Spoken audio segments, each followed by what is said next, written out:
சமூக ஊடகங்களில் பிரபலமடைந்த சப்ளிமெண்ட் எனப்படும் ஒரு குறிப்பிட்ட உடல்நல ஊட்டச்சத்து மாத்திரையை உட்கொண்டதால் ஒரு பெண் இறந்ததாக வந்த அதிர்ச்சியூட்டும் குற்றச்சாட்டு குறித்து சுகாதார அமைச்சு தீவிர விசாரணை மேற்கொண்டுள்ளது.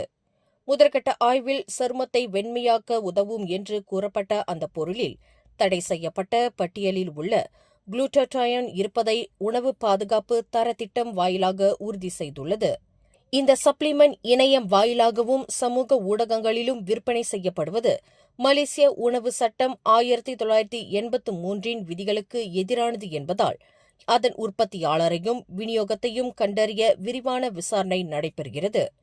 இவ்விவகாரம் குறித்த உண்மைத்தன்மையை உறுதி செய்வதற்கும் அந்த பொருளின் உள்ளடக்கங்கள், லேபிளிங் இணக்கங்களை சரிபார்க்கவும் KKM தனது முயற்சிகளை தீவிரப்படுத்தியுள்ளது. மேலும் செய்திகளை தெரிந்து கொள்ள கீழே இருக்கும் பெல் பட்டனை அழுத்துங்கள். உங்கள் மகிழ்ச்சியை வெளிப்படுத்த லைக் மற்றும் ஷேர் செய்யுங்கள். தொடர்ந்து திசைகளோடு இணைந்திருக்க சப்ஸ்கிரைப் செய்யுங்கள்.